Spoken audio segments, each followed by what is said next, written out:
So what makes a story worth $20 billion?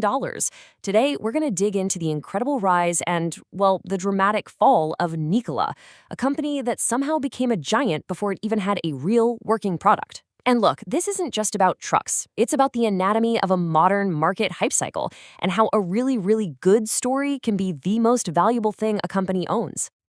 And that's really the big question here, isn't it? In a world that's constantly chasing the next big thing, how much is a promise actually worth? This exact question is what drove investors wild and built an entire empire on just a vision, long before reality had a chance to step in and, say, hold on a second.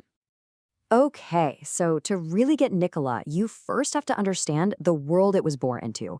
We're talking about the late 2010s, early 2020s. It was a pretty unique time, especially for anything with the words green or clean tech attached to it. Yeah, it was a total perfect storm brewing. You had investors who were just swimming in cash, and they were desperate to find the next company that was going to change the world. And right at that exact moment, a new, much faster, and let's be honest, a much riskier way to get onto the stock market was absolutely exploding in popularity. And whoa, here is that explosion right here on a chart. This shows the boom in something called SPACs. I mean, just look at that jump from 59 deals in 2019 to over 600 in 2021. It's insane. This financial tool basically became the rocket fuel for a whole new generation of super ambitious and often totally unproven startups. All right, so let's bring in our main character. Because Nikola didn't just participate in this era, they perfectly captured its spirit. They weren't just another company, they were the absolute poster child for all this speculative, clean tech excitement. And the vision they were selling? Man, it was incredibly compelling. They promised to completely revolutionize the entire trucking industry with zero-emission hydrogen power. This wasn't just a story about a new truck. It was a story about changing the world. And it was all led by a super charismatic founder who was going after a massive market.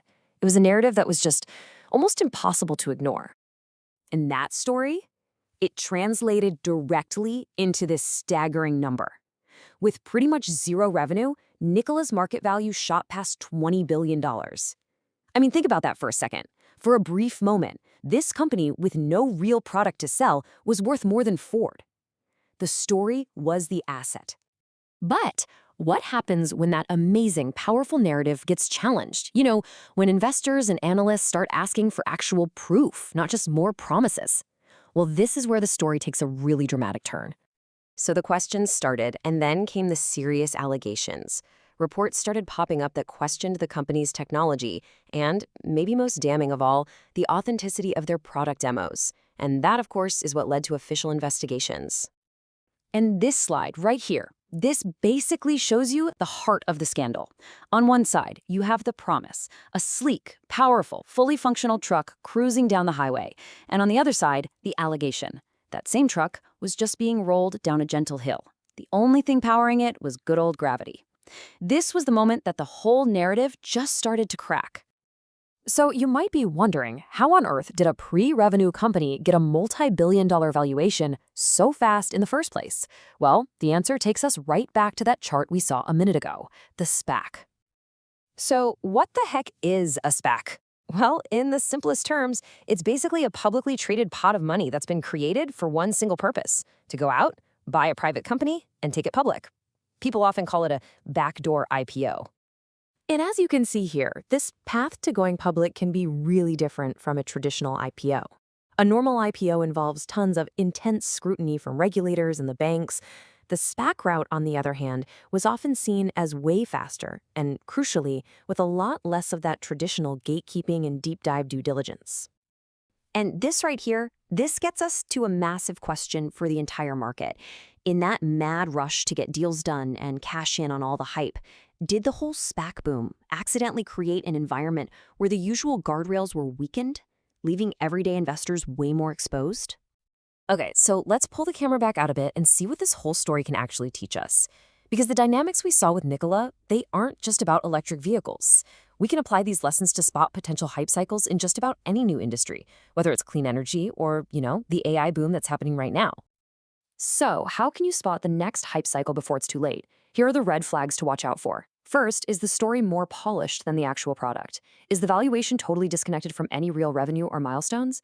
Did the company take a shortcut to go public? And is the entire company's fate resting on a single, charismatic leader? If you're nodding yes to these, it might be time to get a little skeptical. And that really leads to this fundamental challenge, right? Not just for investors, but for the regulators too. There's a really fine line between a founder's optimistic vision, which, by the way, you need for innovation, and claims that are just flat out misleading. The whole Nikola case really forced everyone to stop and ask, where exactly is that line? And so, this is the challenge that I'll leave you with. The next big wave of innovation is coming. You can bet on it, whether it's in AI or biotech or something we haven't even thought of yet. And with it, you can be sure the hype is going to come roaring back.